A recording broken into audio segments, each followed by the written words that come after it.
Hi, this is Joseph Arthur. Thanks for checking out Come to Where I'm From. Please support us on Patreon, patreon.com/come to where I'm from.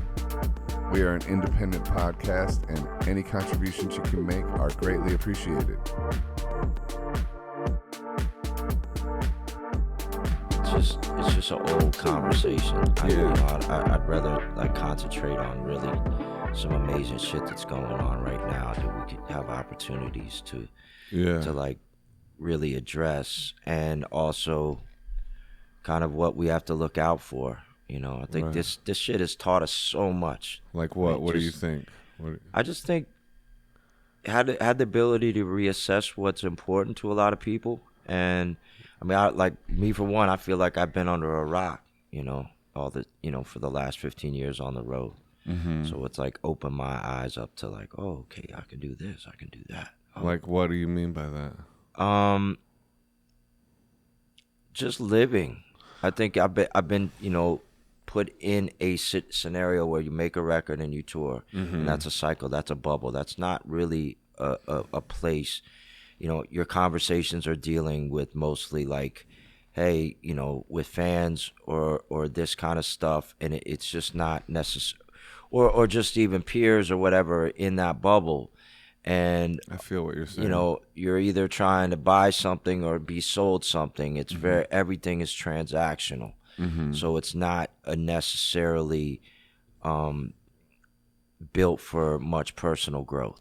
Yeah, because you're put in this thing of just like where all of your evolution, like people don't understand maybe being a recording artist, especially one as successful as you, is a full-on, full-time, 24/7, 365. Even if you get a little time off, that's like a little time off, but you're still, it's a thing. And so this thing, it's a constant cycle basically. Yeah. And so this thing put a hard stop, and all of a sudden you realize, oh, my spirit and myself as a person can evolve in other ways, and I can become more than just this recording artist. Yeah, because you look at it and like, oh wow, that's has the potential to do this, and it has the potential to do that, and you're healing people and you're healing yourself at the same time. So it's amazing. Mm-hmm. You're also putting yourself through a lot of engines running a lot, and there's a lot of people around you, and it's just like, I don't know that is going to be, I think a lot of artists are going to be like, man, I'm not fucking with the road that much anymore. Mm-hmm. Like, I'm not, we went in, I feel you built, on that too. We built these systems, and these systems were built around us, and they took advantage of our fans, mm-hmm. and then they went corporate, and they, they're shareholders and all that, and became something that is really the antithesis of what we're doing, what we were trying to do musically. So so now we're not even part of that industry, and artists aren't part of the music industry. Like that's the bottom line. You're not in the record business. Managers, promoters, agents, record company people, even if you own your own intellectual property as an artist, you're not in the business. You're not, part of the conversation. Yeah. I mean, Save Our Stages is an example of it. What do you mean by that? Like, what do you mean by the fact that you're not in the business?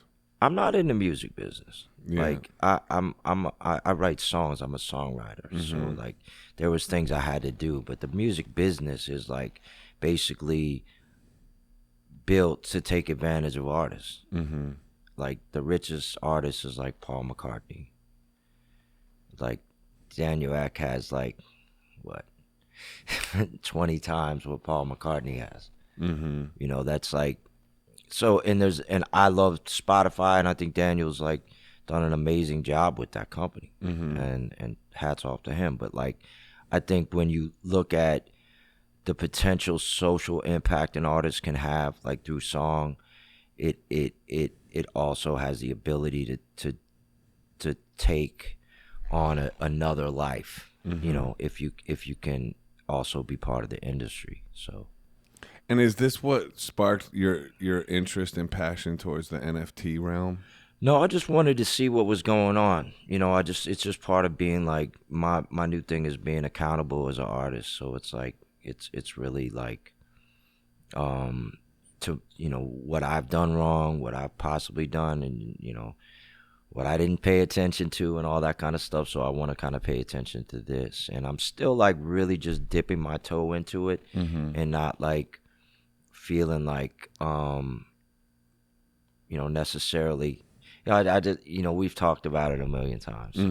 It's not like, I think I think it will be very important going forward and moving forward, but it's still so early. Like, we don't know how to do it, what to do, who's going to collect. Do you bring your fans into it? Is it too early to bring them into it? It's like, there's a lot of questions. Yeah, totally. But you had a very, very successful I had a very successful initial launch. First one of dip. one. Yep. Yeah, 101. Did a 1-of-1 and studied it for like 3 months and kind of like was going to do a longer, kind of bigger drop. And then I was like, you know what? Everyone's talking about doing tickets and they haven't done it. So I just wanted to do the case study, and I did the NFT ticket, which was attached to a song that was unreleased, a soon to be released remix, but they have a reference tape of like a different mix. So they get their own mix of this. And that's just theirs, collectible. Plus, it's the first NFT concert ticket, front row tickets to the show. And in most NFT cases, there's like a resale aspect. And I suppose with yours there still is because of the song that they got, but there's no concert ticket attached anymore. Right. Is that right? Exactly. And but what I wanted to test is like the real collectability of it and the possibility of the collectability of it. And they talk about, this is a collectible. So I wanted to test like, okay, is this being the first NFT concert ticket sold in itself a collectible? Right. Right? Yeah. So I wanted to test that aspect of it. A lot of people are like, no, but who knows, 10 years from now, maybe, if NFTs were what we think they'll be used, commonly, Then it might yes. be a collectible. Because they have a digital image of it too, which is like graphically done by Chicken and Waffle, right? Yep, Or like, by Finn. Yep. By Finn at Yep. Chicken and Waffle. Shout out, Finn. What's up, Finn? What's up, Finn? Shout out. So yeah, you're right, because that's like having a ticket stub, which people collect those anyway. Right. So it's kind of like, yeah, the concert's done, Yeah. but so what? There's plenty there still to collect the digital image or the image.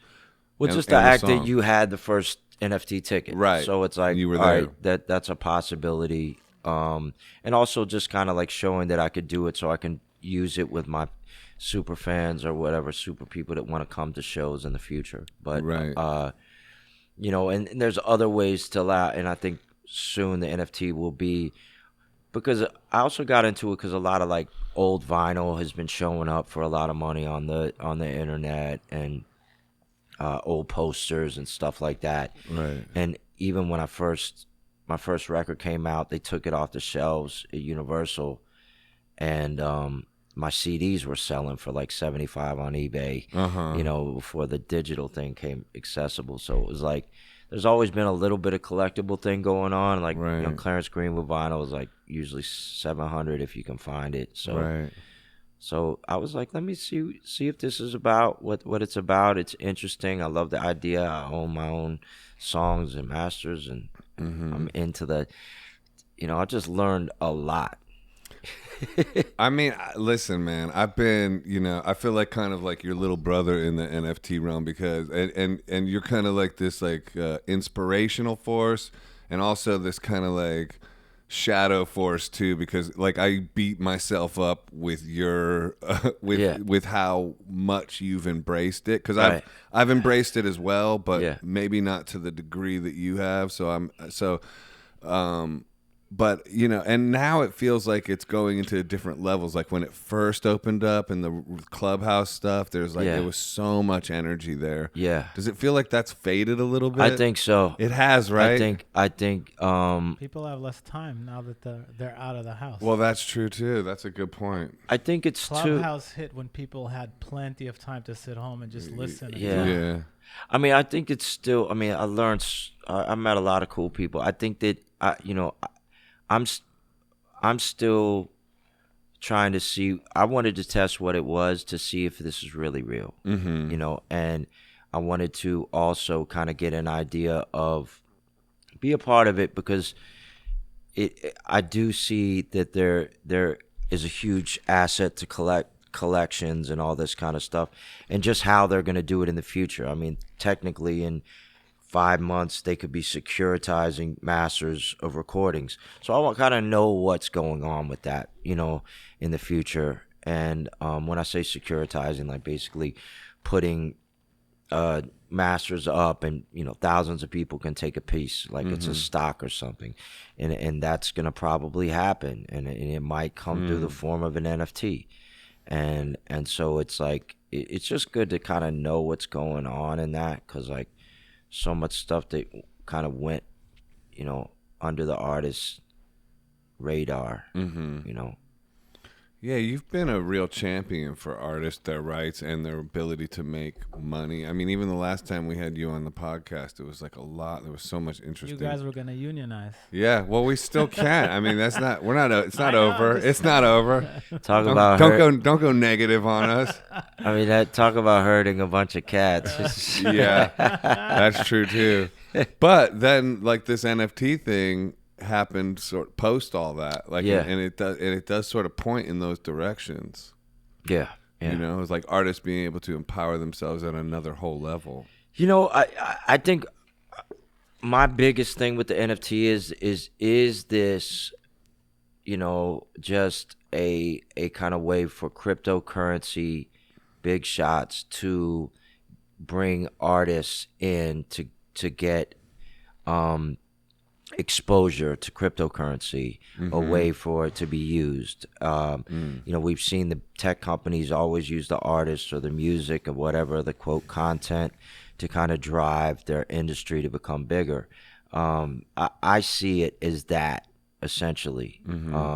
So there is skepticism on that part of mine. So I think, like, yeah. And also the royalty thing isn't really true, because they haven't figured out how a royalty changes from different platforms.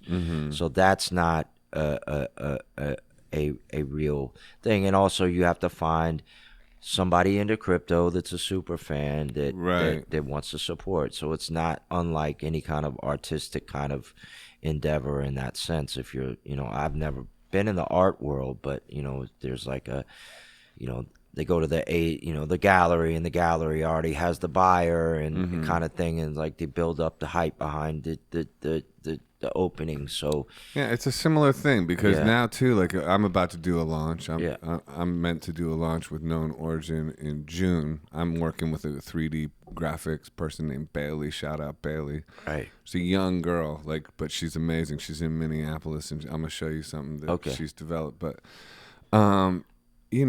and it's like, it's like, it's the same thing, because you feel like, oh, I gotta schmooze, I gotta like go to the gallery shows and like talk to people and well, in the NFT realm, you gotta go to Clubhouse, and you gotta and you gotta like try to find your like collectors, because you said, your super fans are the people that are gonna like buy your stuff. Don't necessarily have a MetaMask wallet full of 5 Ethereum. No, you know, like, that's a rare person. Yeah, that's 1 out of 100. Yeah, if that 1 out of 1,000. I would say more 1 out of 1,000. And now too, you got this whole push towards like demonizing cryptocurrency, and Elon Musk going off on cryptocurrency, and the whole market tanking right now. But I mean, it's gonna go back up, I think. But like, it does also feel like, not to take it back to how we opened this whole thing up, but also like Bitcoin has this potential, like this decentralized potential, and ADA in particular, which is located in Africa, that can help disenfranchised countries, but it puts them in the game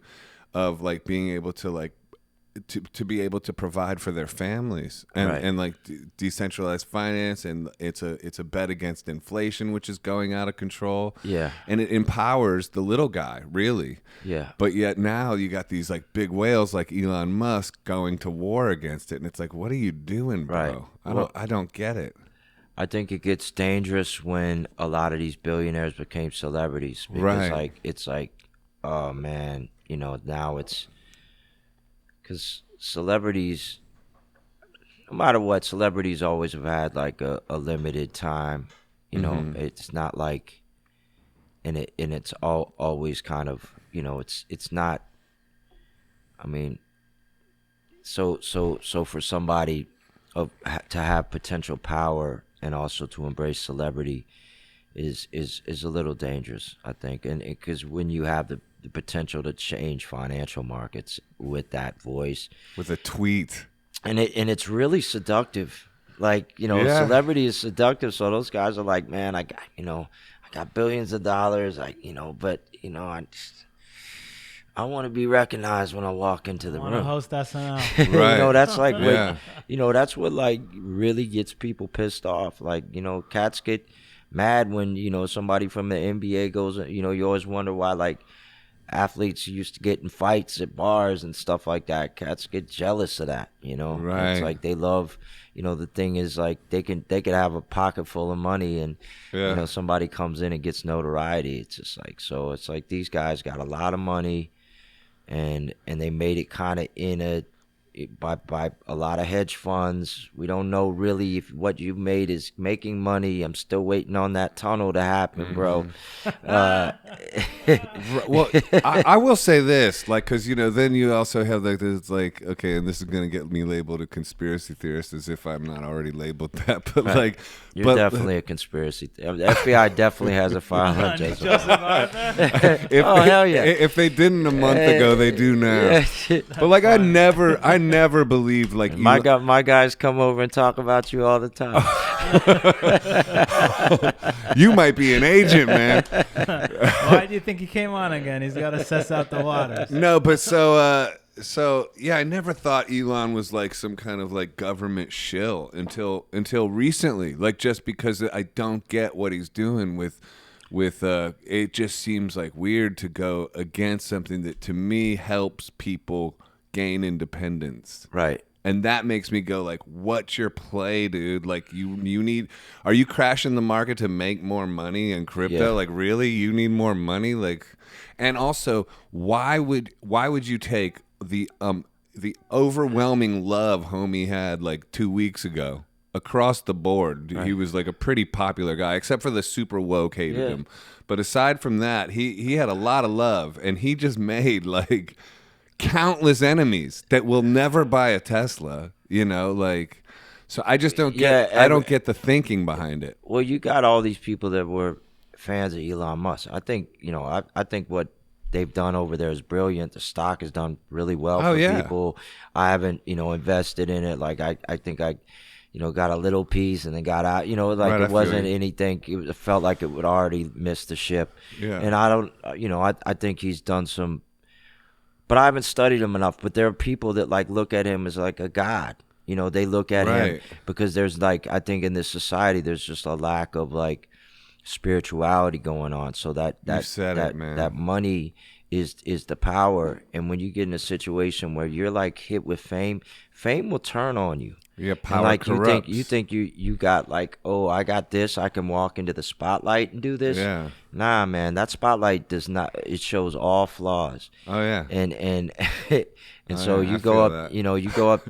That's why it's amazing that So it always has its limited time. So it's like, and so I think people are looking at him as like they don't look at the stock or the fact that Tesla's making money or not making money, or if it's, but they're fans of Elon. So it's like it's like, and then when he says something good about Dogecoin, it goes up, and I think it has a tendency to be somewhat dangerous. I think he's aware of that, but like people are looking at him like, oh, you're genius and genius and genius, and it's like, well, you're going to Mars, but there's a lot of motherfucking problems right here. Yeah. And it just kind of shows me that there's been a lot of these kind of modern day snake oil salesmen. Uh-huh. And I'm not saying Elon is one of them because I don't know enough about him. I think he's probably a hell of a lot more genius than a lot of people. Yeah. Right. So, but I think there's minions of that whole society, in touch with that society, where it's like that they're falling into that like super kind of never die mentality and super tech, super diet, every single thing that we all kind of look at. But there's a lot of these live things. forever type of yeah, stuff. there's a lot of things that we're looking at, like, oh, okay, oh, this one guy that was like investing, I thought was great. I'm like, oh shit, this guy might be a swindler. So I think Michael Saylor. but it's happened forever. So I think it's like, usually, I mean, it's interesting that people that used to hold that pulpit were like Martin Luther King and people like that, and now, there's other people that hold that pulpit. Right, but he was controversial as well. I mean, there was an FBI file on him too. And so was Gandhi. Gandhi was controversial. But see, imagine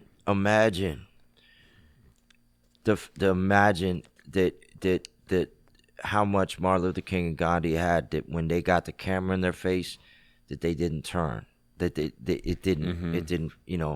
Imagine having to do this with a price on your head if you're Martin Luther King. Here's or Gandhi. the big difference, and you said it like 5 minutes ago, which is they're lacking the spiritual connection, and that's what Martin Luther King and Gandhi had. They had that connection to the Most High or God or whatever you want to say. That was the center of their life. That was their North Star. Yeah. And when you have that, that's why, like Nietzsche says, I can't ever like believe in a God that needs so much praise. Right. And I get that, like, on a superficial level why you would say that, but the praise is not for God. The praise is for you. Yeah. So you're angled in the right direction. Yep. And that's what you need, and to carry yourself through the confusion, chaos of this life. And so people that don't have that, left to their own devices, it's like next thing you know, they're painting vaccination saves across a statue of Jesus, and they're really confused. No, you're completely right. Right, I wonder what do you think contributes to that type thing in our society where we've lost lost the spiritual foundation. I straight up think it's Lucifer, man. But I frame I do. No, I frame everything in that realm. Like to me, it's basic. I believe Jesus. Like, okay, for me, Jesus is my savior. Right. So that's my North Star. That clears so much up for me. Not Mars. It used to be Mars, but that's when I was hanging out all those shady bars. Let's write a song. It used to be Mars.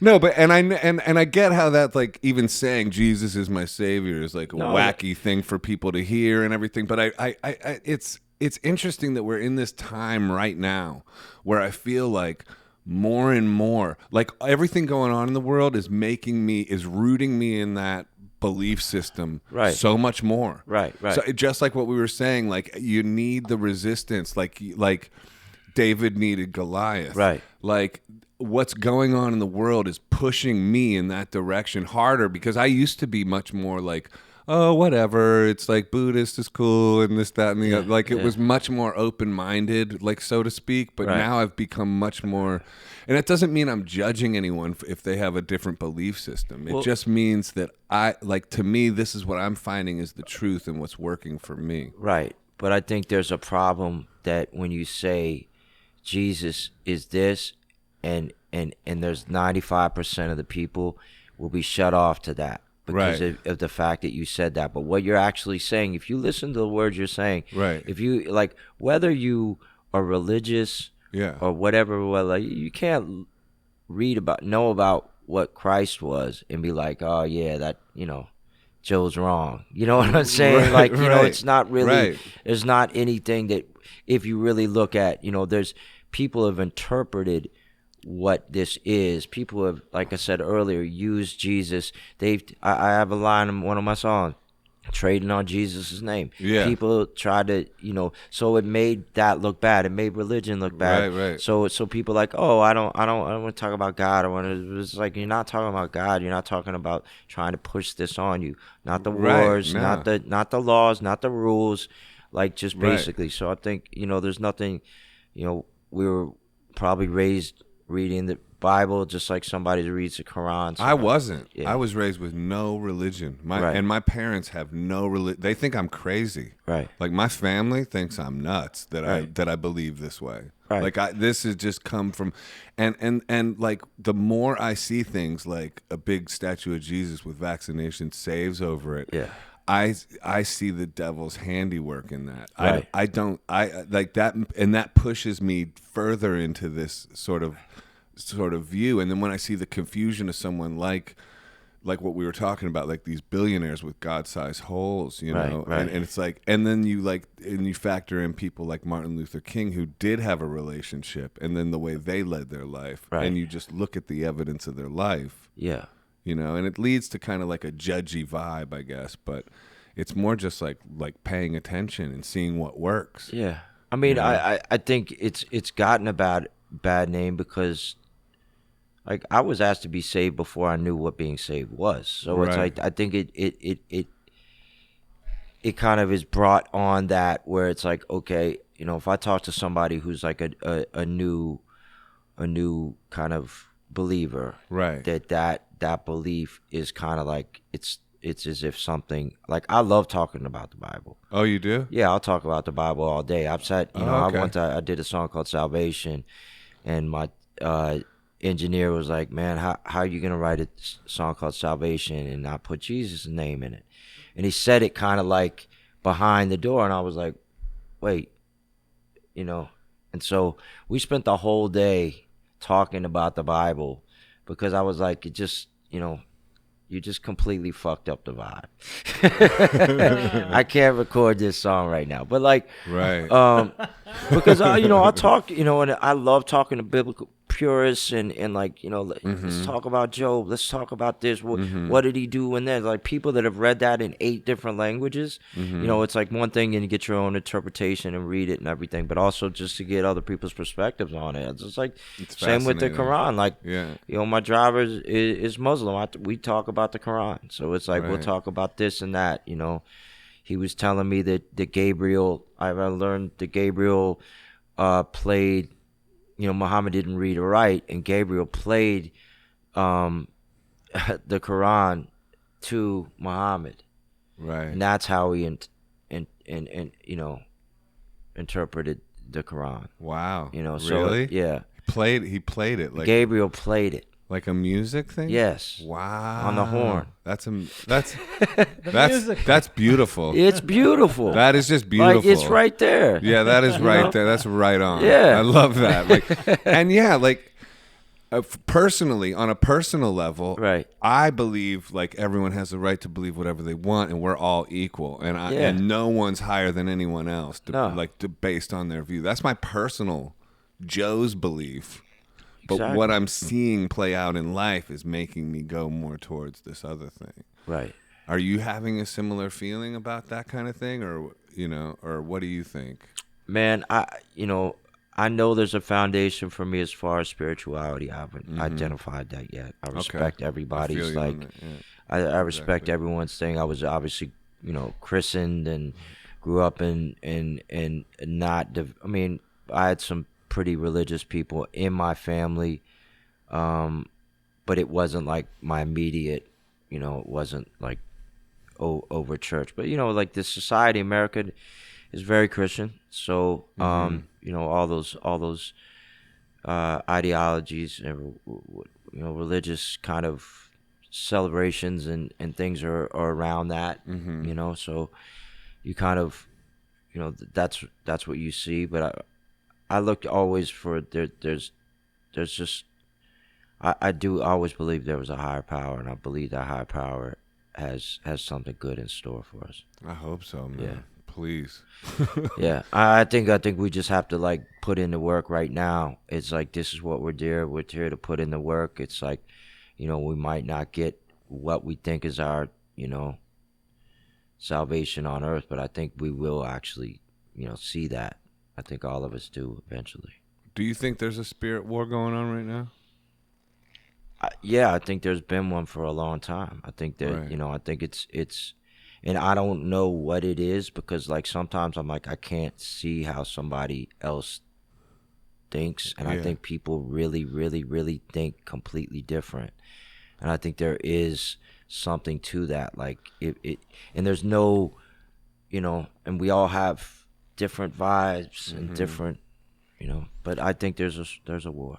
This leads directly to like last time we had a podcast and we walked back to the East Village together. And was a great podcast. It went pretty long. And 2 hours, 19 minutes. Good memory. And so, but then on the way back, like halfway back to the East Village, you were like, "Oh yeah, we didn't even talk about the next time we'll have to talk about MPD stuff." And I was like, "Damn, I forgot." Like it completely slipped my mind because that's a subject I've like studied a lot on, and you and I have vibed with that subject a little bit too, or talked about that subject a little bit. And so that, and the fact that you were willing to talk about that on this on the podcast, right? So, but like it goes with this whole thing of the spirit war and like you don't know where other people are coming from and stuff, because MPD directly, like what we're talking about is narcissistic personality disorder and all the and the different motivations people have towards personal relationships and stuff like that, which also leads to like maybe sort of spirit war stuff too. Right.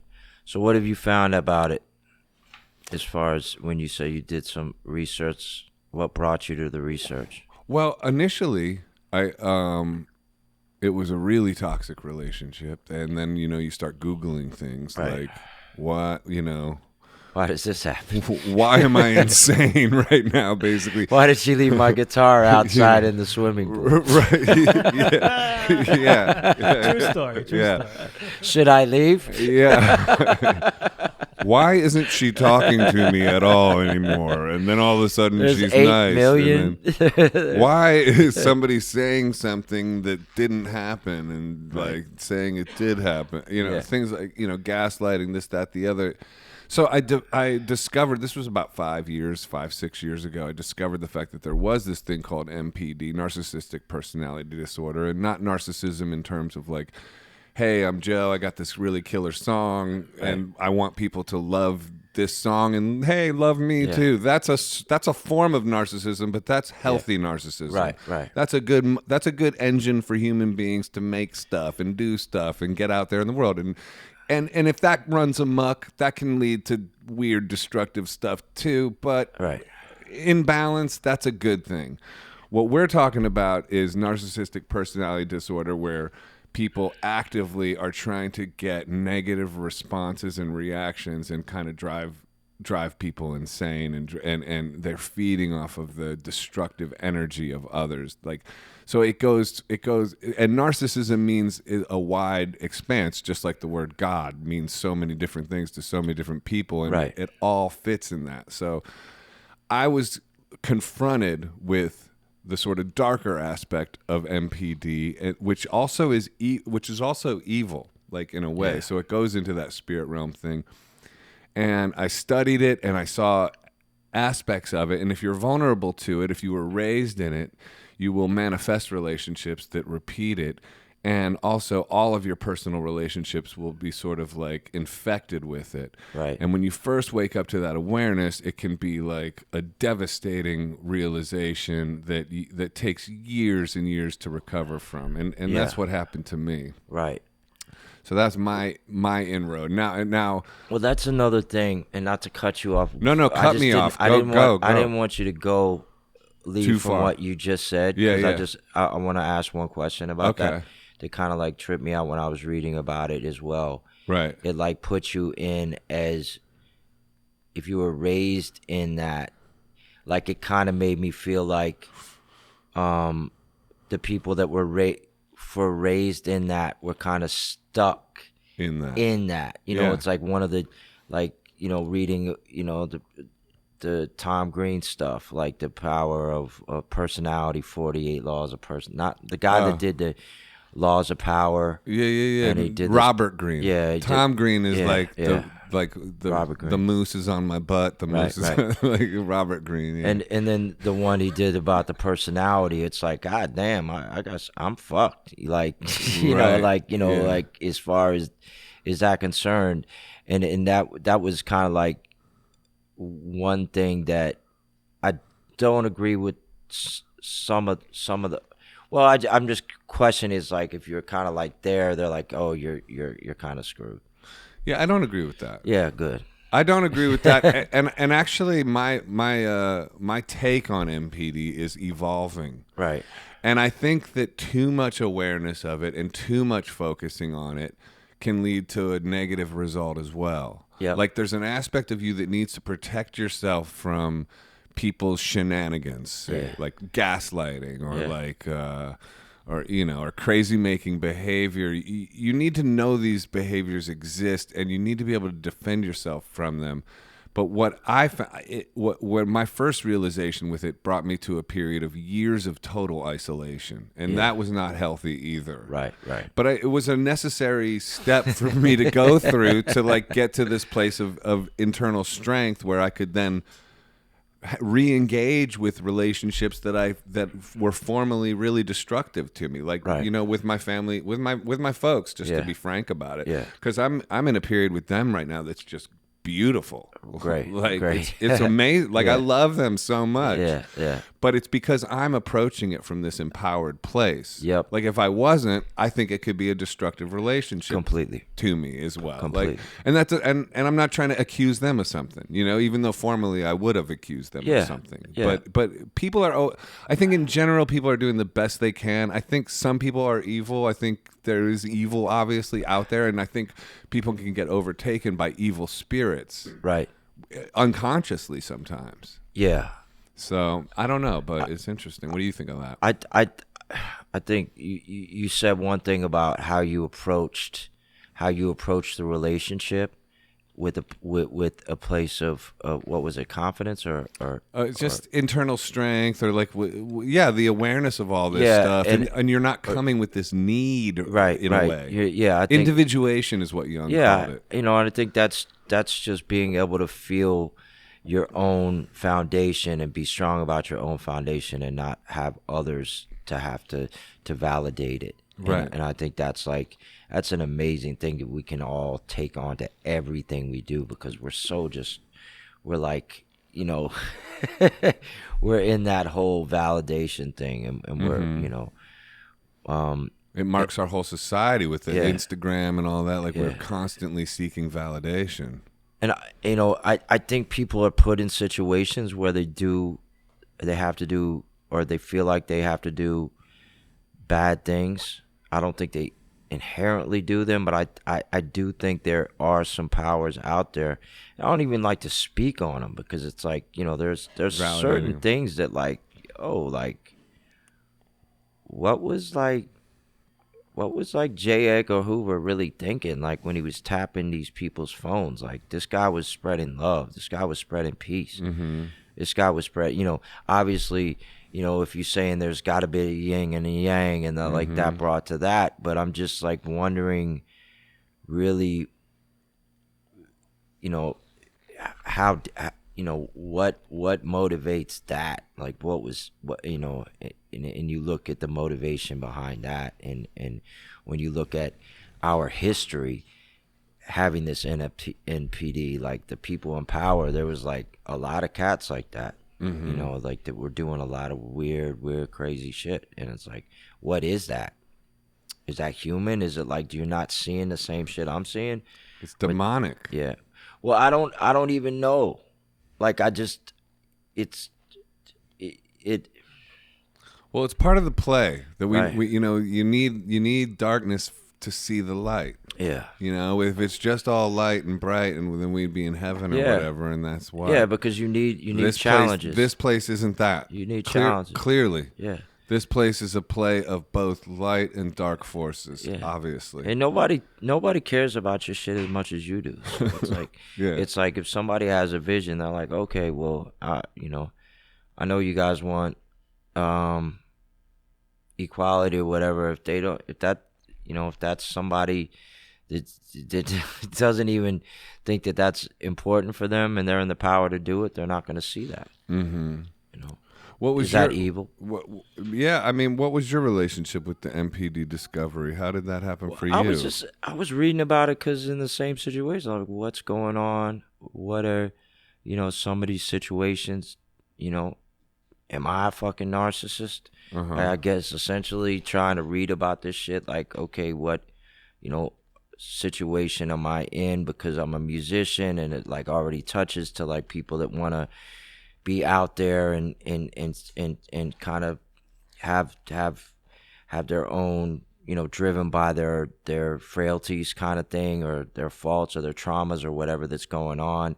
And so, you know, certain relationships that had been kind of, you know, trying to, you know, knowing the importance of having relationships, and then not just personal but business relationships that have kind of chosen and all that kind of thing, and just realizing some of the people you're around are trying to, you know, are meant to heal your past and all that kind of stuff. So it's like just kind of studying this shit, Right. you know, being in a situation where like just certain personal situations are like, what is this? I can't figure this out. Like no matter what I do, I can't please this person.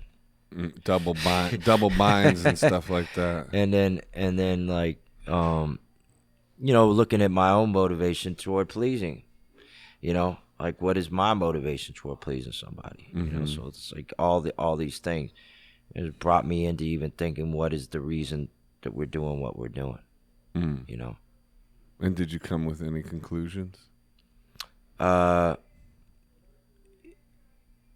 mean, I just came that things that motivate you kind of can't take you to the higher level sometimes. So it's just like I think it's everything we're going through is just about personal growth. I think that's like trying to figure that out, and it's like music is a tool for that. And and it's like I do feel like there's a lot of things I'm uneasy about, you know, this profession, because you're surrounded by a lot of people that like I say, like most of the artists are, you know, that we love, like it didn't end well for them. So it's like I'm trying to really be right now, just be like, all right, cool, you know. Yeah, I feel like there's something to do with being that, like, shutting down your own expression can be really dangerous to your health. Yeah, completely. And I feel like we're living in a time where people are being encouraged to shut down their expression like never before. You can't have a real authentic expression. You can't? I mean, it's hard. It's hard. It's like I think it's stuff is shared. Yeah. You know, it took like Black Lives Matter for like white people to start saying anything. What do you mean? Like in general, like it's the first time that like, oh, you know, we're gonna make a racial policy at Chrysler about this, you know, or if you're like even a tech startup, hey, we don't believe this, we're aligned with this. It's like it like takes that for something to have such a basic, you know, that's a basic fabric, you know, in our society. So it's like I think that, you know, artists suffered because we're not allowed to kind of be politically incorrect anymore. Yeah. So I've gone off the deep end with that. I just gotta, you know, just been expressing myself just for the hell of it, just to see, because well, that's what we do. Yeah, I just and honestly, like the results, I think externally are probably not good, but no, On but the surface. Hey, we got right. Robin over here. We got to hear from Robin today. What's wrong with Robin? We haven't heard from you. I'm listening. Speak up. You can't just sit there, Robin. yeah, you're just sitting I'm there. taking it in. No, but internally, it's like it's awesome. I was watching this documentary about Arthur Rimbaud. You know who Arthur Rimbaud is?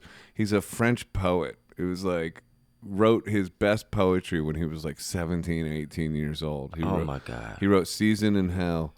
1800s, late 1800s. Yeah, and he never wrote again after 20 years old. He like put out this book, Season in Hell, which is like widely considered like one of the greatest poetry books ever written. And it was written by a kid who never wrote again because it was like basically ignored in his time, you know? And I'm just like thinking, man, like that's just it. It's like wanting that external validation is what destroyed him. Whereas like Andy Warhol, fucking, excuse my French, Andy Warhol just didn't care. Like he got brutalized when he first made his art shows. Like the critics hated him. Right. And he came up with that thing like, when you make stuff, and while everyone's talking about how bad it is, make more stuff. And he just had this like punk rock coldness, Right. that I think is so much stronger in this world as a creator. Just to have that punk rock coldness of Andy Warhol, rather than the broken heart of Arthur Rimbaud, who like went bananas after that one book got rejected. It's almost like laugh at the rejection, Yeah, I mean, you have to. Yeah, It's like that's the thing. It's like if you have, I mean, this shit is part of it is failure, man. Right. Like there's no vindication without a ton of that shit. right. It's like I'd rather have the vindication. I'll wait on all that other bullshit to go to have that vindication. Yeah, yeah. It's like You had a similar thing happen. What he made me think was your first album got scrapped, and they called you and said, "We got to let you go." That was like rejection right there. And yeah, Right from it the was jump. built on. I made better songs. Yeah. Like that. I mean, I saw so many people. Like there was a lot of people during the time getting signed and doing records and never came out and just never did it anymore. But how did he deal Right. with that rejection? How long did it take you to like What overcome gave it? you the strength? Where'd you get that strength? My perseverance is like on the next fucking level, man. I Like, got that too, man. Me and can't- you will relate on yeah, that. I can't. Always it was like that? I can't like. There's a lot of fucked up like things that I'm not great at. You know, I'm not a fucking fast runner. I'm not a fast reader. I'm probably pretty I'm slow with you in on general. those two so far. You're not slow in general, bro. There's but like that. You know, I'm not a great guitar player. I'm not. You got even feel for days, though, Yeah, dude. We were talking about with yeah. some guitar player, like I forget who, but like When Garrett was here last week. who? Garrett, G-Love. Oh, with G Love, yeah. G Love mentioned, brought you up in Cope terms of does that. so much with Like just Cope, one just like string. it won't play one note. Yeah, because I can only play that one. But yeah, I do a lot with it. But it's just a thing. But like that perseverance, man. It's like I think that's just on a next fucking level. Like, you know, it's unfortunate. Like when people are like, oh, this motherfucker's at the door again. You know, like he's not gonna give up. You know. Yeah, but Pete, you're very loved, though. Yeah. You know, so I mean, where do you get that perseverance? And by the way, shout out G Love. Sorry, I forgot out, that Garrett. it What's up, was you, G? Garrett. What's That up, was Garrett? a great podcast. He's a cool dude. Yeah. Coming yeah. out this Friday. Yeah. So, but where'd you get that perseverance? Did you get that from like? What was like your home life like? Is that where you think you got that from? I don't know where I got it. I think I was just like it there was some, you know, it was like there was some times it was like some very really honest discussions when I was young with my mother that would probably ruin most relationships and be told psychologically that, and it went through a really tough thing, but it was like basically you're gonna have to do your own shit. Like what was that, or do you not want to go Just too far basically into it? be, you know, you're not gonna have this. You're not, you know, your father's not gonna be around. I don't care what he says. Oh, okay. He's not gonna be there. I have this relation. I got married. I'm gonna have this children, and you have to. You're not gonna have. You know, you're not that smart, so you're not going to fucking college, and you're gonna have to make a living for yourself and learn how to do it. And she told me that at a very young age. Wow. But I also saw my great uncle, who was farmer, West Texas, rural kind of guy, and he lost his hand in a cotton gin, Right. and that he was trying to start, and went to the farm every day until the day he died. You know, with one hand, and Never like gave up. did physical work. So it, like that was a huge, like he was a huge influence on me. But it's just like I don't know. I think being raised in D.C. Just going through the public school system there and like being like, okay, seeing how much red tape was surrounded even just trying to get a license in that town, that it was like, all right, you had to kind of like, to get anything done, you had to do like 10 things. And so you know, so it was like, all right, well, when I got to New York, it was like, okay, things can actually kind of work here if, you know, all these things that you kind of put together and you hustle. And I started buying and selling tickets and realizing, you know, it was just about, All right, like, I remember that. yeah, from it the was last- just about, like, you know, doing this and that, and yeah, so it's just, I don't know where it comes from. I just think it's a next level shit. Like, Yeah. that's one thing I can say about, like confidently, that I have like some perseverance. It's like on some different. If the struggles don't destroy, I mean, it's like the cliche: if whatever doesn't kill you makes you stronger. But it's like, you know, it's really true though. If you if like somehow you don't like I don't know what it is in me either. But there's just like, I think honestly, I really like think it's just this honoring of life, like knowing how important and how big of a gift this is, to not take it for granted, because then there's like the impetus for you to keep going no matter what, because you understand that this is a huge gift, whereas I think some people just don't respect it as that, and so that it's easy for them to go, oh, this is a little challenging, so I'm just blowing this whole thing off. Yeah, I mean, it's like, a huge gift, and it's also like, like, you know, like you know, with that gift, and that, you know, you have this privilege and there's a responsibility to that. You know, it's not just like to kind of just, hey man, you know, got this, and I got this, you know, opportunity, and I got born here, and I got, you know, a roof over my head, and it's great, you know. So I think I mean, there's people that kind of like, just, you know, it's easy to take the easy way out. You know, it's like the hard challenge is tough, and it's probably, you know, gonna lead to the same place. You know, spiritually, you'll be one day like, you know what, I just want to go out and tend to my garden. right. You'll And land it's in the like, same place. I've already fought enough battles, and then you're good. Like, some people have that when they're 22, and God bless them. Yeah, I guess. Not I to guess, analyze but- you, it sounds like your mother is the catalyst, because she lifted the veil and told you life's not this dream. You're gonna have to Yeah, work she for wasn't what like you one of need. these people. Like, she told you the wasn't truth. like, you can do anything you want. She Yeah. was not like that. She was like,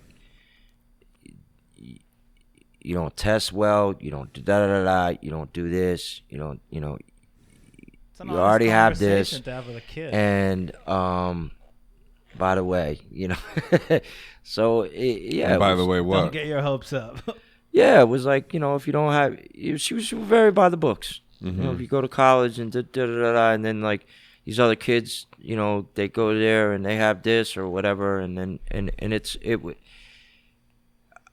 I think she was a young mother and also very scared that I would probably kind of take the path my father took, which was kind of like just irresponsibility. And, you know,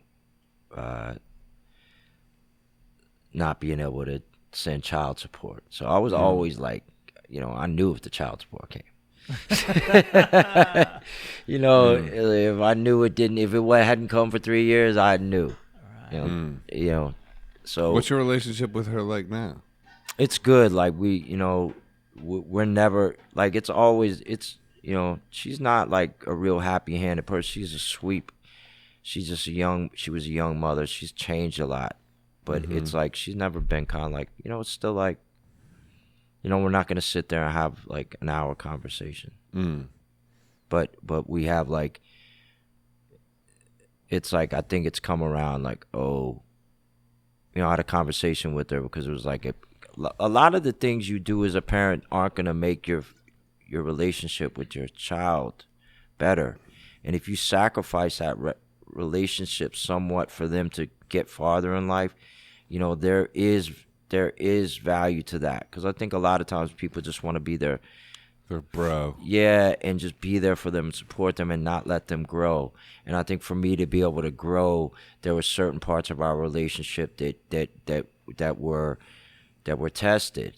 She had to give you some hard truth. When I look back at it, and she looks back at it, you know, she's like, I wish I wasn't as mean about certain things. And I'm like, I'm glad this happened, because I'm not in that, you know, I'm gonna fucking, you know, doing my thing. But at the same time, there were actual real there were, it wasn't like a foundational thing of like, we're here for you.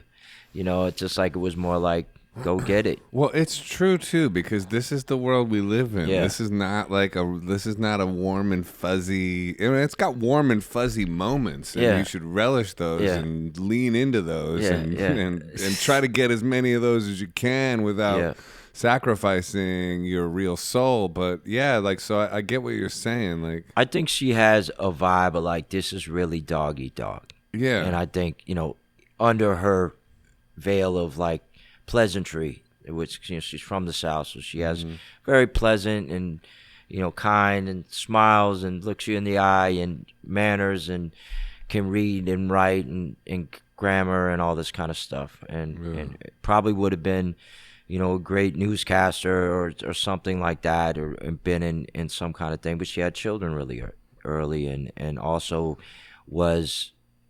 didn't see herself as, women didn't see themselves as professionals at that time. Yeah. So I think that probably brought her to her own feeling like, oh, I had this, I could have done this, and like I'm gonna push him whichever way I can. Yeah. And I think at the end of the day, it like worked, but it like definitely worked. It didn't. It's like she must be proud as hell of you. Well, I don't know if that's the word. It's like that. It's not. Maybe not. I don't know. I would be if you were my kid. Yeah, I mean, I think, look at him go. I think it's. It doesn't come up in conversations. Mom, did you see what I did? Or no, I mean that goes back to what Joseph was saying. It's like the whole thing is like you have to get your own. Vindicate. I'm vindicated. I feel great. Right. I don't care what this and that person. That's like Yeah. It's like I think. You don't need her approval anymore, or anyone's. Or anyone. Right. I think it's more like right now. It's like if of course, like I'm sure she feels good. Like if her friends call and be like, oh, but she's been very, very, she's like, people ask like, what did you do? That it's like I did nothing. Right. Told him the truth. She's and like, him out. yeah. So it's like,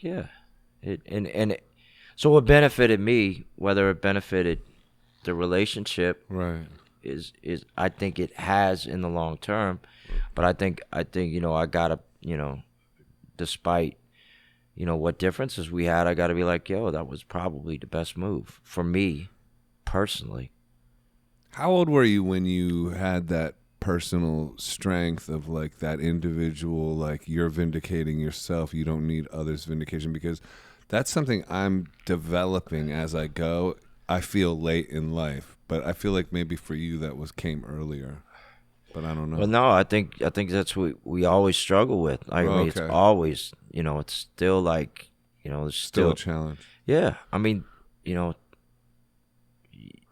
what do you feel like? Okay, maybe this music could have gotten to more people, or this could have done better. Right. So I mean, I don't think there's ever, or you still want to play a song and have your significant other be like, oh, that's nice, like whatever it is, or like if you're out there in the back of the porch and you're playing something and the bird chirps and you're like, hey, the bird likes that song. Like that's how I could tell I had something, if I like the bird started chirping a little bit more, like when I was out outside or something. But I think that's something we all just develop, and I think it's like probably really not that important. But I think to answer your question, probably late 20s when I started really being like, oh, this is something authentic musically. This is like there's some kind of alchemy going on. And then I was like, all right, made a record that I felt like, okay, this feels good. This song feels good. I recorded it. The recording feels good. I was like, oh. And then, so there's been tons of like moments of that, but it's built on stuff that is tough to measure, right, everything. Yeah. And what about being a father? Was that like when that first happened, was that something that was like nerve-wracking to you, or was that like something that you were super excited about, or all the above? I was always not really. I was kind of like not going to have children because of kind of what I didn't want to put, somebody else through this craziness. Right. And also not be around at the same time and possibly put another child, through, a broken situation. Right. And having to play those different favorites and this kind of thing. Mm-hmm. And, so, gotta give my hats out to Alice, who kind of forced the hand, and it's been the best thing. It has? I mean, it's been beautiful. Like, come on. Yeah. You don't get love like that. Right. Like, you can't get love like that in front of 1 million, like, sold out concert. Right. And in front of fucking Yankee Stadium. Like, it's your, like, Yeah. child, how your child looks at you or asks you or just says daddy. Yeah. Like, that's just crazy. It's crazy. Yeah. And then they hate you. You're not there in a few more years. Then they don't hate you. They're just ready to be unsupervised. Right. Yeah. So Yeah. you're just along for the ride, and you learn a lot, man. Yeah, it's wild. You get it. The It's child, like the most selfish thing you can do, I say. What, have a kid? Yeah. Yeah, I can see that. It's complete. Like, you take yourself out of it. It's like definitely like inspiring, but it's just they look like you. They Yeah. can use all your ego to Yeah, it's interesting because, it's like, it's about to happen for me, which is wild. It's amazing, man. It's amazing. Congratulations. Thank you. Yeah. It's entirely unexpected in a way, but it's gonna happen soon, and it's already been such an enormous growth thing and evolution, and just like just leading up to the child, Yeah, And circle of life, man. It's beautiful. It's funny what you said about the bird responding to the song, because yesterday, baby's mama was in the studio with me, and I was singing. We were like, playing the new album, this new project, and loud in the studio, and the baby was kicking, and I was like singing into the stomach, like. Just like, and waiting for the response too, like just constantly waiting for the response. Like, come on, what do you don't like this song? Yeah. like, Take it off the record. Baby doesn't approve. That's where we're talking about this vindication that we have. Yeah. It's like it starts early. Right. You're still like, okay, you didn't kick. Yeah. It'll be like 12. It should be 12. You never appreciate it. You didn't even kick when I played that song. Yeah. But it's interesting because it's just like, back in the day, it'd be like thinking about like, putting a record out, going on tour. This is the most exciting thing ever. But now, the definitely by far the most exciting thing in my life is waiting for this little girl to arrive. Yeah. You know what I mean? Like, What could be better? It's like I'm so excited, and I'm glad it's gonna be a daughter. Yeah. That feels easier. Take her out to eat a lot. Oh, really? Yeah. I'm gonna need advice. I'm gonna be calling you. That's the only thing I can tell you. What? Take her out to eat a lot? Yep. Why? Because then they get used to eating in a restaurant. Uh-huh. And then it's like a bonding thing. Yeah. And then like you can have like by yourself can have that time and then like figure it out yourself. Mm-hmm. Because really the baby's mom is like that's the joint, right? Yeah. Of course. So and so it's good to have that like time and to kind of get kind of see when's a good time like to take her and how long and get out. Yeah. Because there's nothing worse than like not being able to take your child out to eat. Yeah. They're not used to it. Right.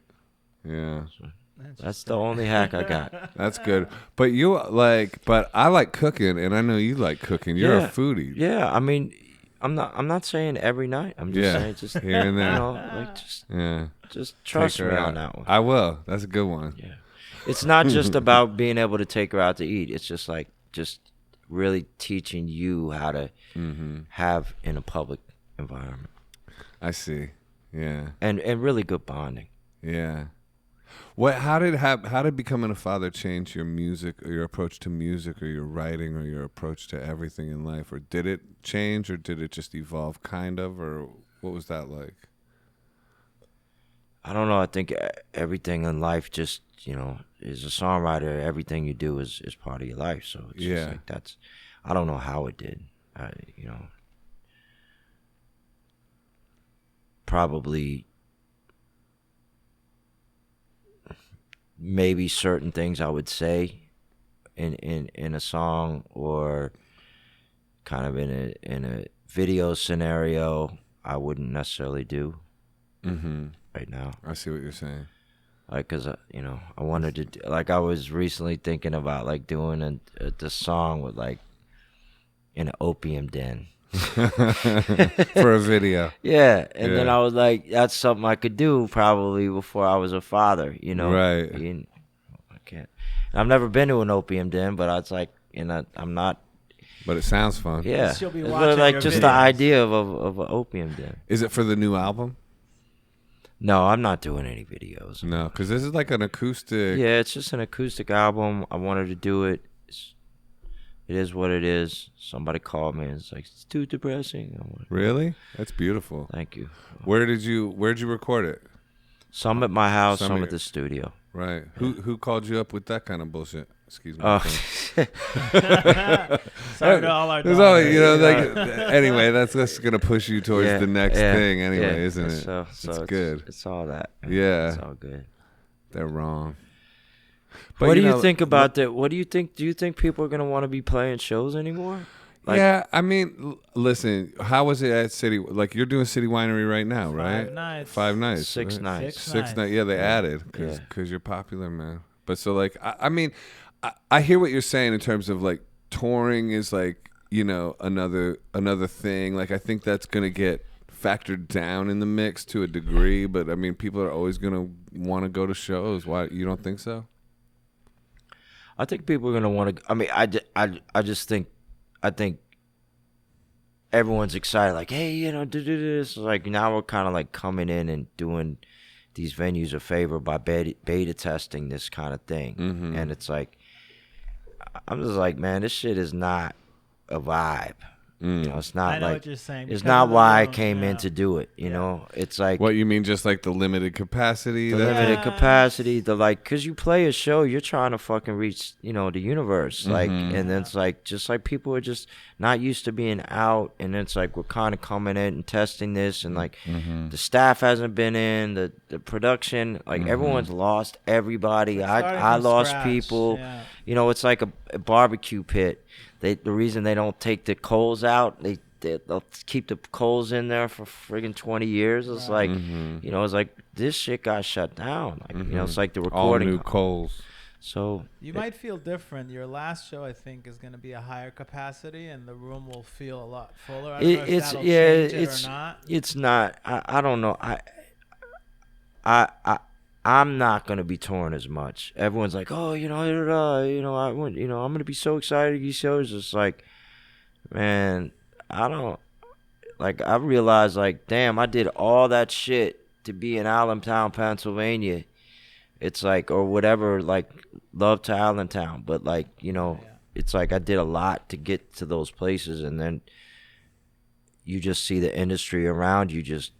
They're the ones that made the money, and then your friends and your peers are, broken families, broken homes, drug addictions, early deaths. Again, it's like, and then the one or two people that actually are stadium acts, they ain't saying shit. Yeah. Musically, I feel it's like, you. how could you be in a stadium and be fucking a star since you were 22?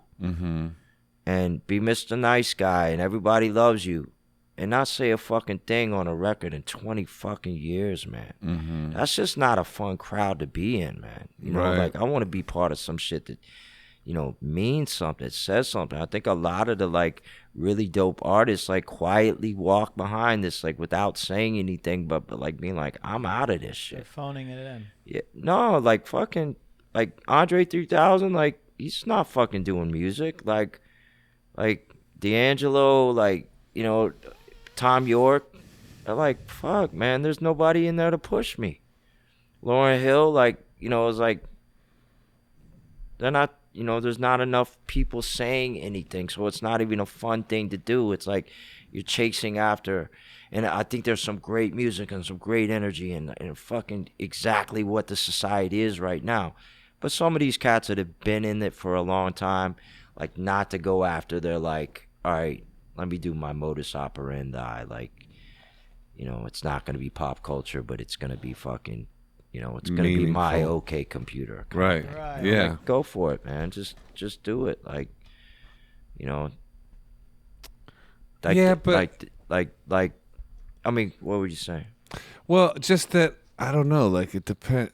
I feel like there's always going to be great artists that are going to emerge, though. I think there's going to be tons. I mean, there still are. Yeah. I mean, there's amazing. Like, right now, what's happening with trap, that's what's happening in the world. Right. Like, that's really reality. That's With completely trap. valid. These kids are feeling this way. Mm-hmm. They put on fucking, you know, or whatever the really convenient when they were kids, told that, you know, da da da, and then now they're addicted to the Adderall shit. You know, it's like putting on the, you know, or talking about that addiction, or like talking about shit that's going on in reality, and what, you know, that's completely the energy of what's going on, and completely valid. It's Adderall transhumanism. Like, it's like, you know, it's just the whole, like, the deflation of the spirit in humans. I mean, and when I'm saying transhumanism, I mean like incorporating computers into humans. I'm not talking about trans people. Right. Like, you know, relax. Yeah, you're about to get shot up again. Yeah, no. They know where you live now, Joseph. They know you're running across the bridge. I love the trans community, okay? God bless. You're running across the bridge. Yeah. 7 o'clock every morning. I know where he is.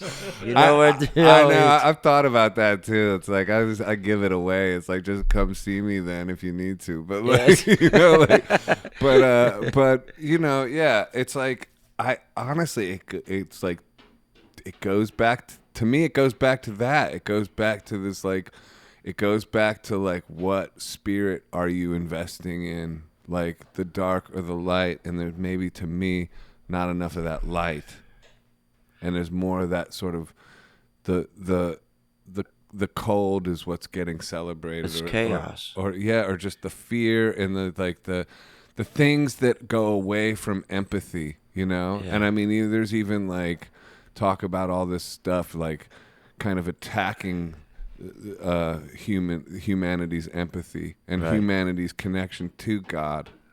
You know, and it's like, to me, that is also like the pulse of what I love most about music and art, is the stuff that touches my spirit in that place. Yeah, because I mean, the music fixes itself. Mm-hmm. Your music will fix it. Like, the artist will fix. Like, all these answers will come through the music. Mm-hmm. So it's like, that's just what's going on, and then like that'll blossom into something that turns that transhumanism, which means, you know, putting computers into people, or like robotics, which is like not conspiratorial. That is what is in development. Yeah, right that's now. in development. That's in development. Yeah, So and so yeah. So it's just, I'm not trying to get you canceled. AI. Yeah. I'm already canceled. They already made that visit. You're beloved. You're beloved. The feds already made that visit a while ago. Oh, really? I'm joking. But musically, you're gonna keep making records, though. You might not tour as much. I think I'll make records. I think that, like, I just want to do what I'm inspired by, the adventure, the fun. That's why I got into this shit. It's like, that shit's hard. Let's go for that. Right. They say it's impossible to get a fucking record, make a song in the studio. Let's do that. Let me get this money together and go out and fucking cut this song, or like try to get this show, or there's like these little levels of things that are exciting and stuff like that. And it just got like all these people in there, and just like the people around it are just so boring. Like, I don't want to sit like with a bunch of fucking, like, and the fact is, the big secret is, Joe, it's the artist and the industry. Mm-hmm. The industry is the agents, the promoters, the managers. That's the business. Mm-hmm. Artists aren't part of that. They're like, we don't want to fuck with artists. Right. That's sad. Yeah. Like, I'll call up and say, hey, can you guys take this? Can you guys do this? They never want to do with me in business on some real shit. But what, they want me to fill their club?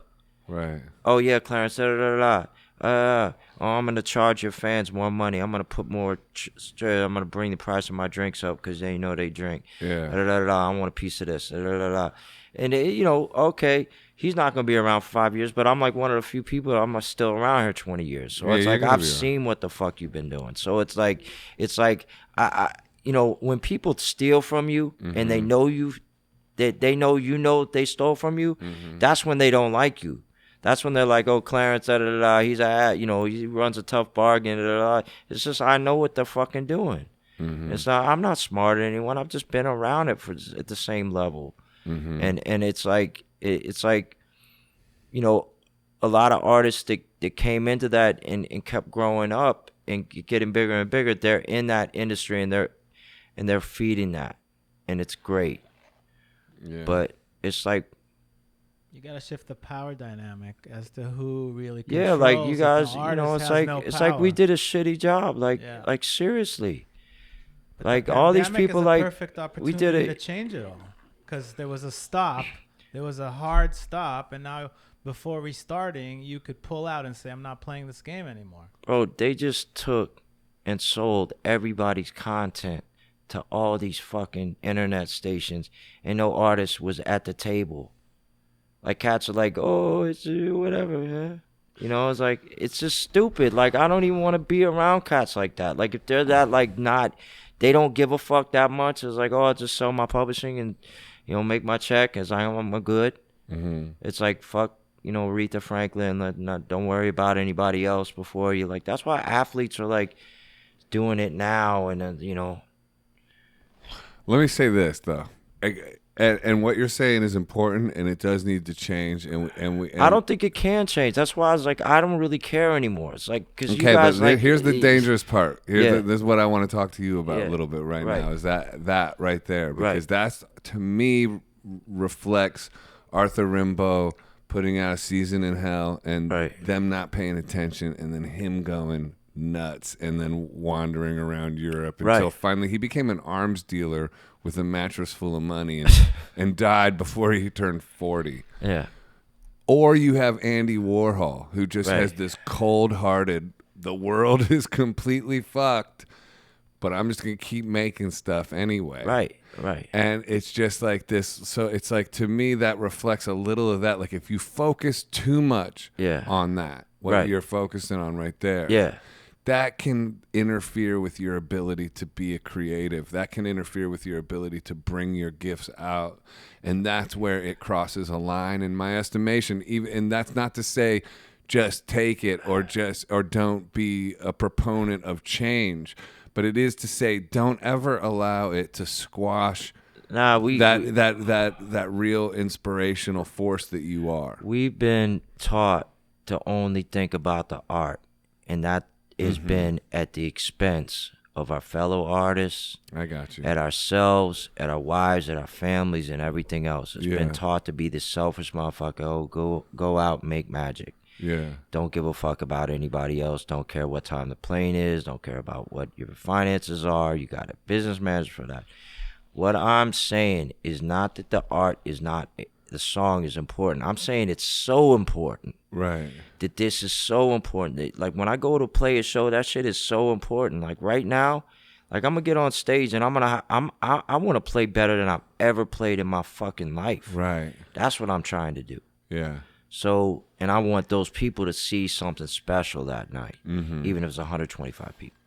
So it at the same time, that I'm not saying I'm running away from this shit. I'm just saying, in order for artists to, like, I feel like cats are just, the artists are not, they're not paying attention to what's going on. So I think it's like, by not doing that, that's just selfish to like to our OGs, like to the people that like who can't tour anymore. And it's know? destructive to future artists too. Yeah, and it's like that's just some selfishness, and it's like for society as far as like, you know, what's going on. I think that you know, I'm not like closing down shop. I'm just like, I think what's really amazing is I put this music and it's getting bigger and bigger than it ever has. Right. Just over the time of the records being out. Like I didn't have a big pop success and just blow up. Like it's beautiful. Right. Like I'm just gonna do it differently. You know what I'm saying? It's not gonna be like it's giving me the opportunity to be like, all right, how do I really do it? How do I really want to do it? Like Andy Warhol, but Right. I've always been the fuck you Andy Warhol guy, you know? Right. So it's like it's not anything changed. Yeah. But And how do you see, and where do you see it going from here in terms of how you're going to do it? I think I'm just gonna do a lot less shows, bigger ticket price, and like a big deal, like lights, camera, action. You know? Everything is like a production. Yeah, just do like 20 a year. Big Right. events. Yeah. If you want to come, make it great, blow it up, and then I got more time because I got in this shit to write. Yeah. And then also you can live stream those things and everything. Yeah. It's like kind of like what this time has taught us, a way that we can like Yeah. put these things out there in different ways and all these different avenues. Yeah. Yeah, I see what you're saying. And then even the NFT realm, that factors into it. I could jump in. We'll see we'll see where that leads. I see. I think I see the whole. I think I'm seeing the whole Yeah. vision. But also just really Yeah, man. just beyond this shit, just like Yeah. living, you know? Yeah. It's just like there's a lot. Life is short, man.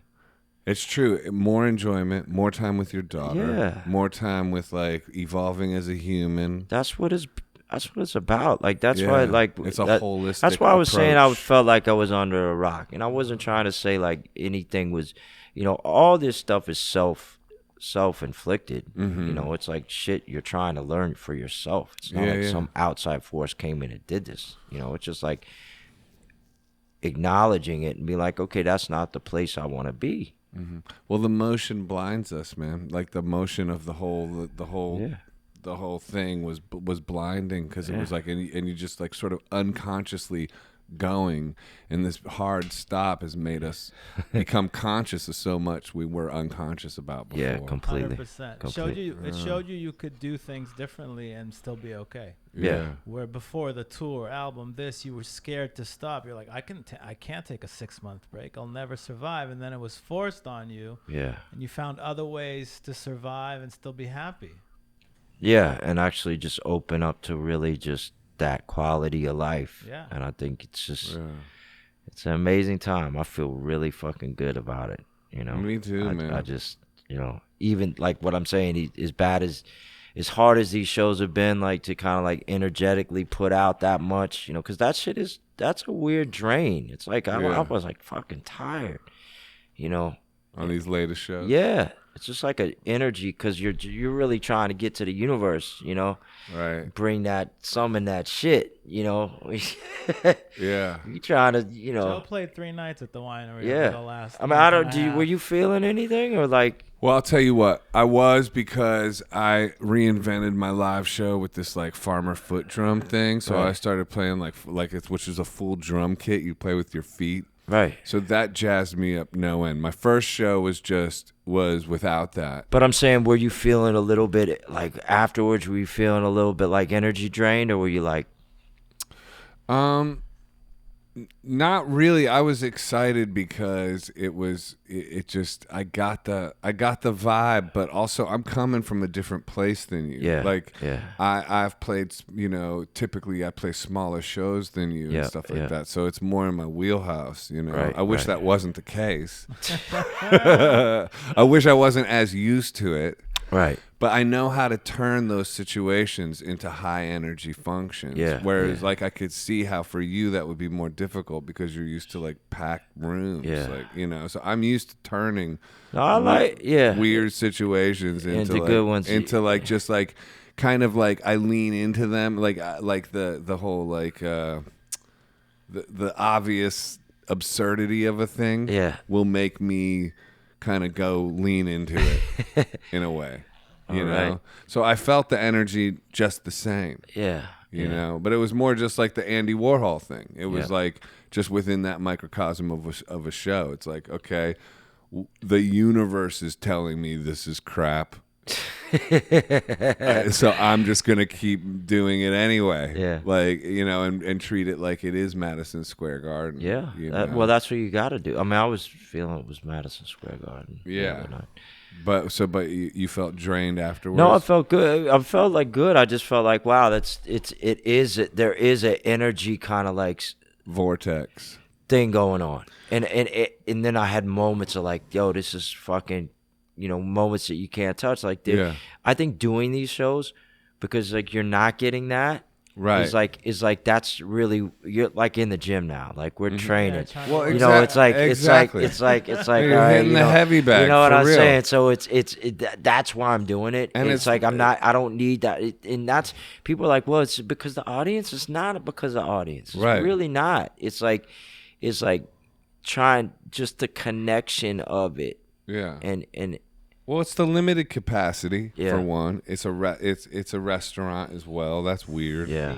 Or it can be. That's seated. Like these things are the things working against it being. I like, gotta use the restaurant. Yeah, me too. How like. Right. But let's let me go do some fan questions. All right. Is that cool? Yeah.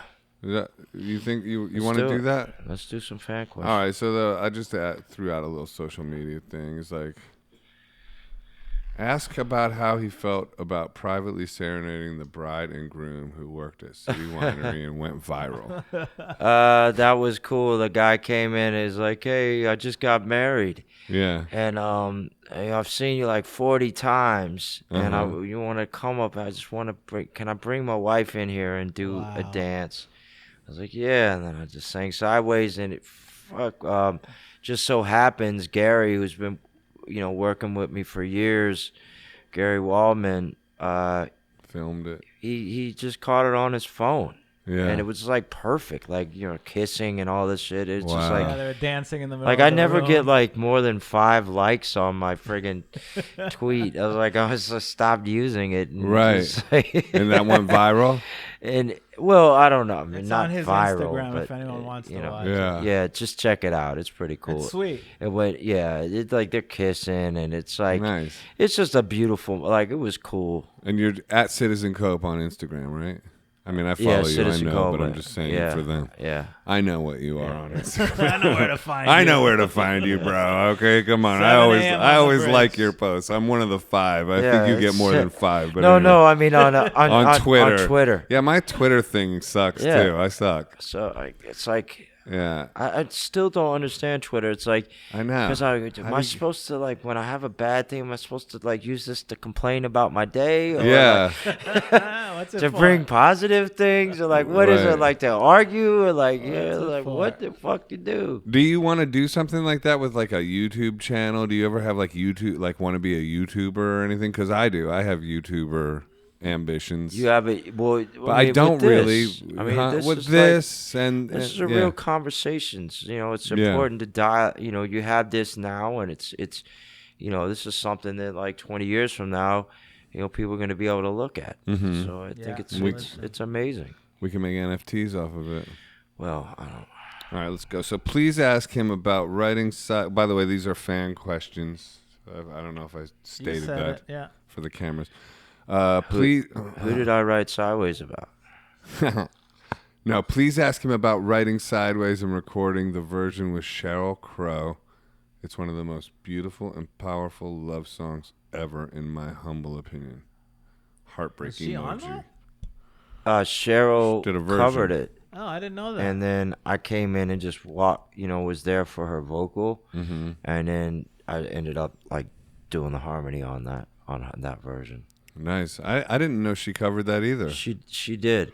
That's great. Did she I'm gonna- call and ask permission, or you just found out about Well, it? she don't have to ask No, permission just to like, cover a hey, song, I'm but gonna cover your song. Do you want to come in? no, I mean, she, you know, I've had, her manager Scooter is a close friend of mine, and Pam, who works with them, are close, and Cheryl.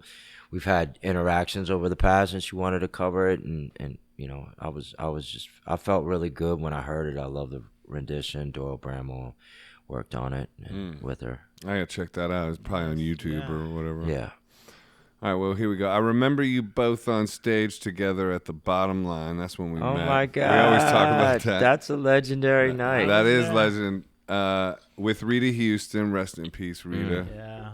Rita. WFUV stage showcase of up and coming artists. Been a fan of both of yours since. Question: could you describe each in detail what you believed then was possible for your musical careers, and what has changed what has changed you from that 20-year-old outlook? Is there ways in which you had to radically alter your expectations of music as a way of life? This is the whole podcast we just did. Yeah. Is there still room to meet the dream? The question is the answer. Yeah. From there, or has the business of music as life become harder and harder to realize? How have these realities changed you? It's kind of like what the whole podcast has I been think about. it's like it's yeah. I think we already covered it. We covered it, but so good question. Thanks. Yeah, Liz, wait, is it okay? How do you keep your spirit up in these difficult times? That's a good question. Simple, but good. How do you do that? What do you do? Smoke a little spliff? No, I don't know.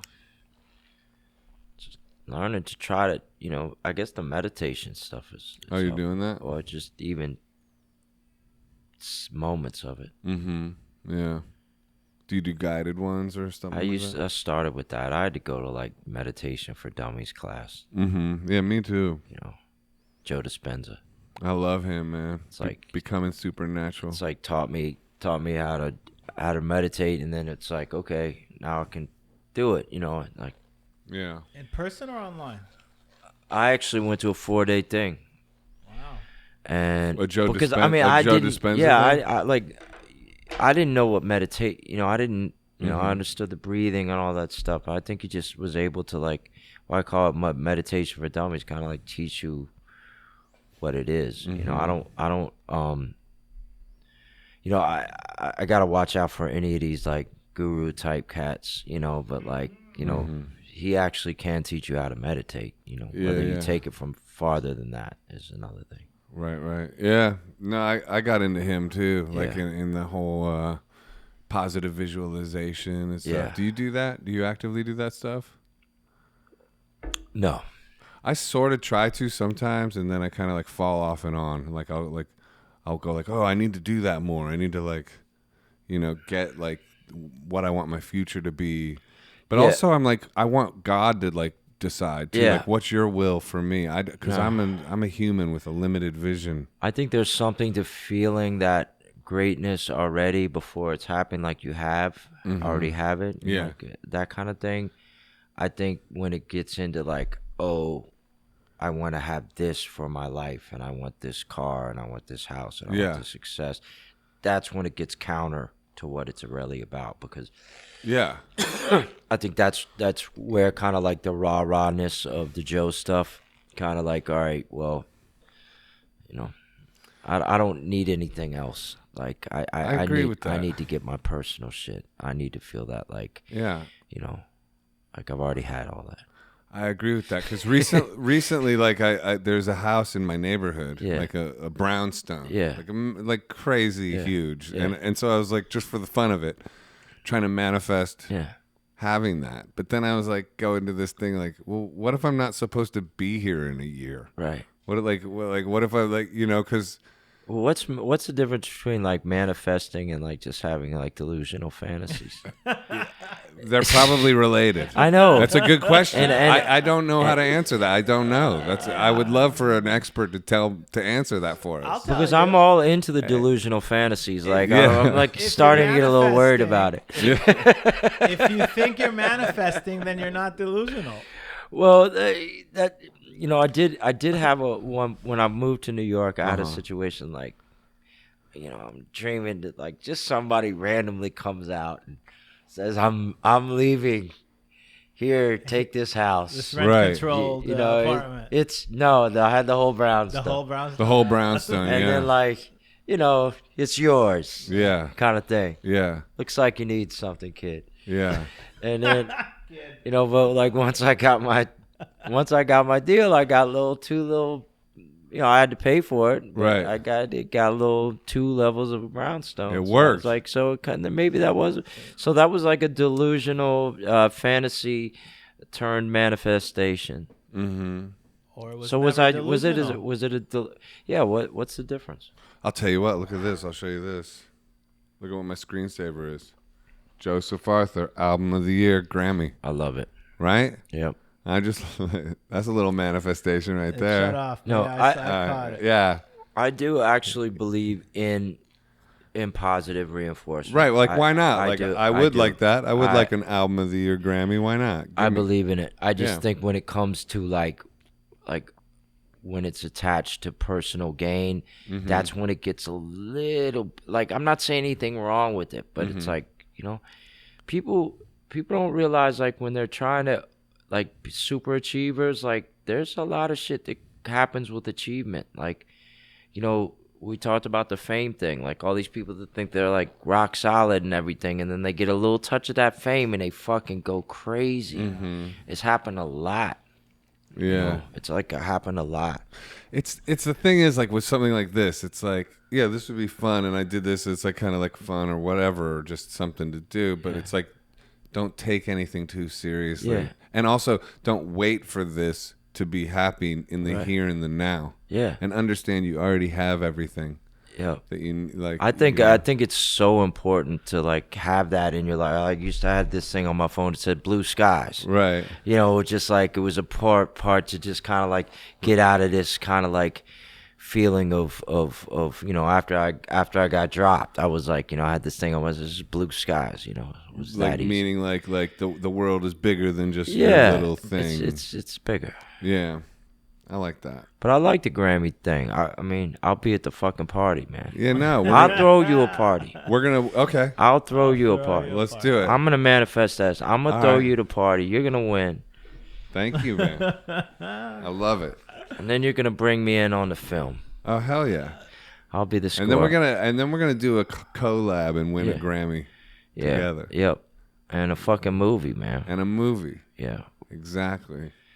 Hey, who's gonna? We're gonna help do film Tango and Cash too, but it's gonna be like good this time. Yeah, good they're this like it was the time. biggest flop that turned the biggest hit. and with the best soundtrack that Yeah. one could ever even conceive Better. of. Yeah. Tango and Cash was Stallone? Stallone and Swayze? And No. Who was the other guy? I don't know No. Tango Cash was. I just know it was an epic flop. Oh, okay. Tango and Cash. I'm charging my phone. Swear. It was Stallone, right? It was two. Kurt Russell for sure. Really? Nah, we got. I gotta look it up. It was 100%. Stallone and someone. It was Kurt Russell. We got to do better in Tango and Cash though. We'll make the next like Apocalypse Now. Or something. Yeah. Mango. Where are you gonna do Mango and Bash. Where are you gonna put your Where are you gonna put your Oscar? My Grammy? Oh, my Oscars. Yeah, we're already at the Oscar. We're manifesting. we bro. already got the Grammy. Yeah, Yeah. You're right. We're- It was Kurt Russell and Kurt- Stallone. Kurt Russell. Crazy. I would have never thought. Yeah, well, probably on the mantelpiece of my brownstone. Yeah, I mean- send it to my folks now that I'm getting on with them. Yep. Buy him a house. Buy him a house. No. Buy him Yeah. buy him something somewhere. I'll buy him something nice. Yeah, Yeah, they not a Tesla though, because Elon's been a bad boy. Okay, lucky you, lovely scarf. That's not a question. Tell you both thank you from me. 2 hearts. Okay, and this one is, how many more artists do we need since our industry is so owned and overrun with woke asses who blacklist anyone who doesn't swallow the whole spoon to make it okay not to be a prisoner of wokeism and still want your art to be heard and or seen? Cheers. That's a loaded question. I'm going to go ahead and say that one's What do you want to take? Do you want to field that one, or would you rather leave that one on the cutting room floor? I mean, I think, bro, we're all wolves in sheep's clothing, I guess. Yeah. No, I'm being pessimistic. You know, that was kind of a provocative question. I don't know that it's true though. I don't know that you like. I think it remains to be seen whether speaking your mind gets you canceled, like in a serious way or not. Like I think we're like figuring that out. I think there is an oppression of free speech occurring, but I feel like we can push back against that as a collective, and the results of pushing back against that haven't yet. Like the results aren't in yet. You know, there are people pushing back that aren't canceled, or maybe they're canceled to a degree, or some people unfollow them. Fine, Well, but people don't realize they've been canceled their whole life. You know, there's people been canceled their whole life from the time they were born. They were canceled. Yeah, like, I feel so like it's like I think I identify as canceled. Exactly. So it's like it's nothing new. So it's like like if you're worried about what I think a lot of people are attracted to arts because they don't think they'll have to have a 9 to 5, or they'll like avoid being. That they'll get, hey, patted on the back and shit. It's just like, so it's like, whatever. If people been canceled. Most people that got to somewhere, they were probably canceled their whole life. Mm-hmm. I definitely identify with that. For me, a huge part of the motivation was the fact that I was bullied when I was a little kid, and an outcast for sure. And there was a huge motivation for me to prove everybody wrong, or prove something. And I think I've just probably proved everybody right, really, in the end. But I mean, the thing is like, yeah, there's like, it's like what we were talking about earlier. It's like the resistance isn't necessarily a bad thing, and like to be terrified of like getting some negative feedback here and there is. I mean, that's kind of like what keeps the adventure going. Yeah. Lean into a little negative. Like, don't be terrified of toughen up a little bit, man. Let's toughen up a bit. Yeah, let people say some shady shit to you, and that's what it's about. Fair play. You might be right. Yeah. I'm figuring it out. But it's like we can't be scared into silence. Nope. Nope. But that's you got a lot of lemmings out here. If you're scared into silence, it's going to provoke you to do self-violence. That's pretty deep. Oh, I was trying to be deep on purpose. I like that. A moment of. I like that. All right, so what should we talk about to wrap this thing up? You ready to wrap it up? Or you got something else? I'm enjoying I love talking to you. By the way, I love you. I think I really do, man. You're one of my favorite. You're one of my favorite humans. I don't know if you know that I feel that way. I really, every time I'm with you, man, I feel better. So it's like great. I feel like we have some kind of kindred spirit thing going on, and it's just I'm pleased you feel that way. Our paths have taken completely different ways, and we have different things that got us here. But for some reason, Rita Houston put us in the same room one night, and I think we have that commonality of love for her as a human being, and and just like beyond love for music and all that, and all this craziness, life. Yeah, it's been wonderful knowing you. Like one question was like, bringing up that bottom line gig. I just never forget. Yeah, I didn't know of you before that. I think maybe I heard your name around, but I didn't. I'm sure I did, but I hadn't heard you yet, and I was just blown away with your lyrics and your storytelling. I'm not blowing smoke. It's like to me, you're one of the greats out here. And, Thank you. And I just appreciate everything Thank you you, do, Joe, man. I appreciate everything you do, and all your vibe and doing this, and I've been watching, loving, the development of this, and just thanks, man. Everything in your path, like it's reaffirming to me watching you on your path, like just trying to take the concentration and dedication as far as to self-love. I love it, man. Yeah, well, we got to. We got to fight. We got to dig deep. Yeah, you know, yeah. I love the introspection. I love like the questions. I love the like not being able to, not being afraid to fail. Right. Jumping up out there, saying what you have to say, and putting cool people on this podcast has been great. Thanks, man. Well, thank you for coming. Yeah. And I can't wait for part 3 because part 2 was killer. What? Oh, if you don't mind, I went to your first show at the winery and you ended by reciting Duck Confit. If we can end that way. All right. Oh, well, Duck Confit. On the path of the direction to the divine, you'll find vines of women and wine. In search of the gentle and kind, you can get fooled by the root of the mind. Where your strengths lead you to great wakes of weakness, where with tyrants you wash your hands that they stole from the bandit chieftains, where admirers turn guns for hire, they shrug as you become a victim of friendly fire. Take a look at all these thieves and liars and ask, is this for what the world was truly desired? Just who broke in the wax museum and gave these fakes a stage at the Coliseum?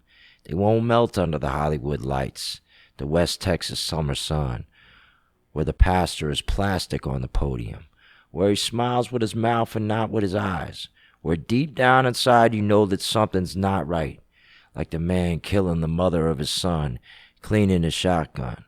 I can't kill the truth of the elephant in the room. I can't hush my thoughts 'cause they sing like a convict's gloom, where everybody knows but nobody's talking, where crimes of humanity are concealed and condoned by self-preservation and biblical prophecy. 'Cause it ain't cool to be you over here or over yonder. Currency's a commodity you pay dearly for your honesty, and if the truth sets you free, there's a mute with the key, and the goose that laid the golden egg got cooked for the grease. Duck Confit. Wow. That's chills inducing, man. What a something. That's amazing. Thank you for that. That's yours, right? Yeah. That's wonderful, man. Thank you. How did you write that? And when did you write that? I wrote that I was writing a bunch of poems on the plane. Okay. So just writing fucking. Yeah. Great delivery. Great delivery. Great poem. Thank you. Book of poetry coming soon. Yeah, I hope. I got a chapbook, I guess, at least. And then NFT it, and then. All right, man. And then go to Mars. And then we're both going to Mars. Take a Tesla to Mars. Let's take that Tesla truck to Mars. Through the tunnel. We'll throw Elon in the trunk and we'll see what he's got to say for himself. All right, man. Thank you, Clarence. Thank you, Clarence. Thank you guys so much. Thank you, everybody out here. Thank you. All right. Peace. Peace.